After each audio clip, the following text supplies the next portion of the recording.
Hello, good evening guys.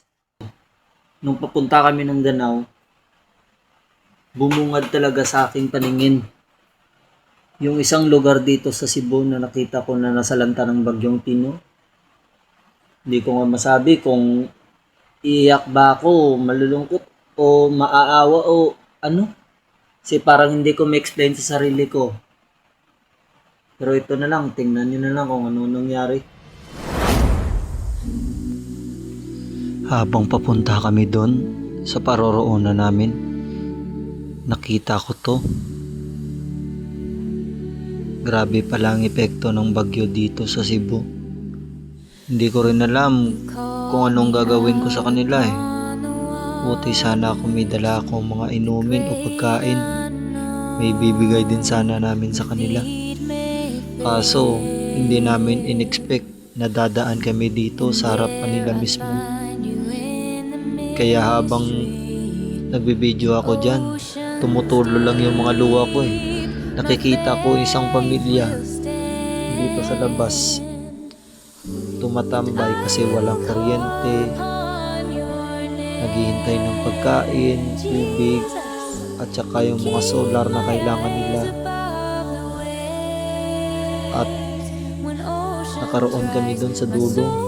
Nakita ko yung mga sirang dito, yung mga yero na natumba, marami ang puti. So ayan guys, kung nakikita nyo, ito pala yung parte ng Cebu na nilubog ng baha dahil sa bagyong Tino. Pinatagal ko na yung video ko dito kasi gusto ko kasing makita ng mga ibang tao na marami tayong mga kababayang Pilipino na hihingi ng tulong natin. Kaya sa mga gustong tumulong dyan, share nyo lang yung video na to para mapanood ng mga ibang tao at ma-share din nila sa mga taong pwedeng tumulong sa kanila. Tingnan nyo yung mga putik dito, ang dami, maraming mga sasakyan na nasira, yung mga naipundar nila bigla lang nawala na hindi nila inaasahan. Tapos wala pang kuryente. Ano na ang gagawin nila? Hindi na nila alam kung ano ba talaga yung gagawin. And you are mine.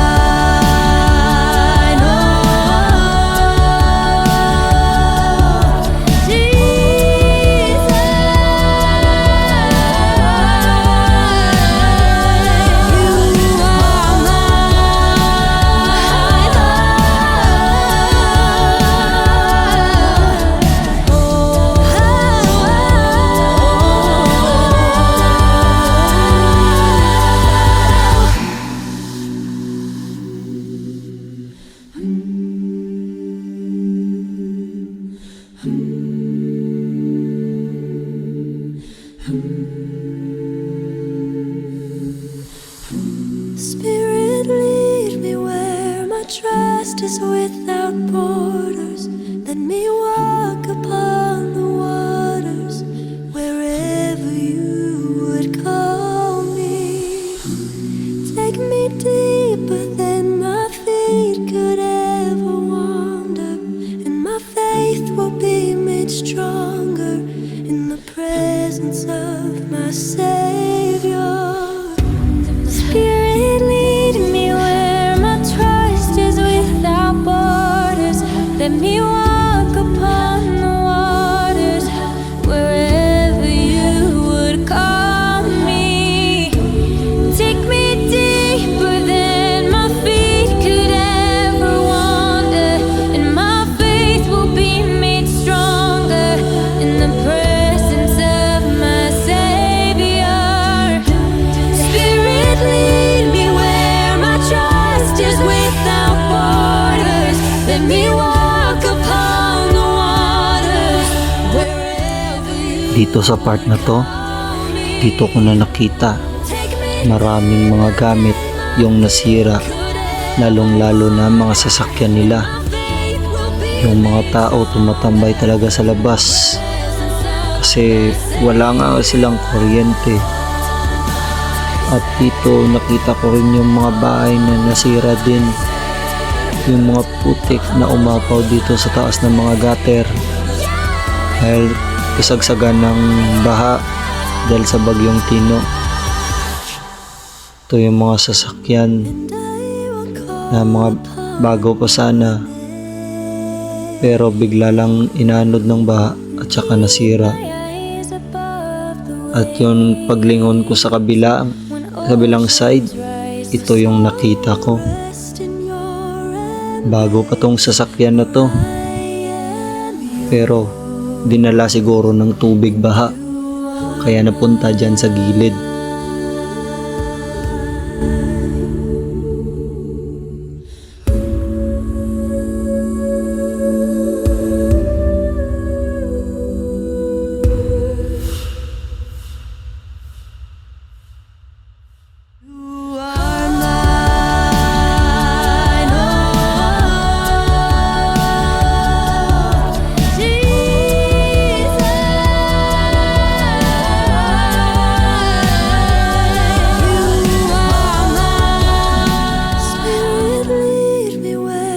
Trust is without borders.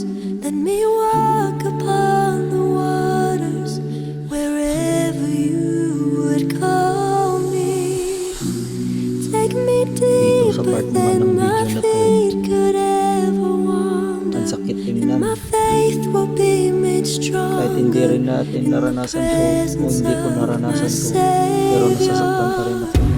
Spirit, lead me where my trust is without borders. Let me walk upon the waters wherever you would call me. Take me deeper than my feet could ever wander, and my faith will be made stronger in the presence of my Savior. Spirit, lead me where my trust is without borders. Let me walk upon the waters wherever you would call me. Take me deeper than my feet could ever wander, and my faith will be made stronger in the presence of my Savior.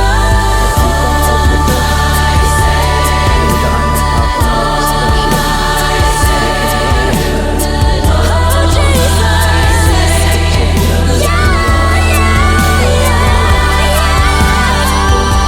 Mga sasakyan, punong-puno ng And putik, I will yung call sira, upon yung your mga waiting shed na tumba. and keep my Hindi eyes nakaiwas sa above the SM Mall nila dito. waves. When Napasok rin yung oceans mga kaya rise, my sarado soul yung will mga rest in your pinapagawa nila. embrace. Tsaka For yung I am tinda ng mga motor, yours, and you gasoline are station. Hindi rin makaiwas sa bagyo at sa baha. So yun. Yung kasi nung dumaan kami dun is bigla ko lang nakita. Yun pala yung sa personal na makita mo yung taong nanghihingi ng tulong mo, ng tulong nyo, ng tulong ng lahat. Yung mga taong nasalanta na nakakaawa talaga. Gusto man nating tulungan pero wala tayong magagawa dahil wala din tayo. Kaya sabi ko nga, tulungan nyo ako kahit hindi na ako sumikat. Kung bibigyan lang ako ng biyaya na magkaroon ng lubos-lubos, uubusin ko lahat sa mga taong nangangailangan ng tulong. Kaya kahit ito lang naman yung paraan para makatulong ako sa kanila, tulungan nyo din ako. Follow nyo yung Facebook account ko, like and share na lang kayo sa lahat ng mga videos ko. Tulungan nyo na lang ako. Kasi kapag tinulungan nyo ako at mayroon na ako, itutulong ko din naman sa ibang tao. Ginagawa ko lang tong pagbablog kasi hindi para sumikat. Para gusto ko matupad yung mga pangarap ko. pangarap ko na makatulong sa ibang tao na nangangailangan talaga ng tulong. Hindi yung trip mo lang, trip nyo lang, trip ko. Gastos, gala lang. Gusto ko din naman na makatulong sa ibang tao kasi naaawa na din ako sa kanila eh. Kaya yun lang guys, napanood nyo naman. Sana ipagdasal nyo na lang sila. Na sa susunod, hindi na mangyari ulit sa kanila yun. Kasi marami na wala ng buhay. Marami din yung naghihirap dahil sa bumugsong Bagyong Tino. Kaya keep safe na lang po sa mga taga Cebu at sa mga taong nasalanta din ng bagyo dito sa buong Pilipinas. Keep safe na lang po sa inyo. Ingat.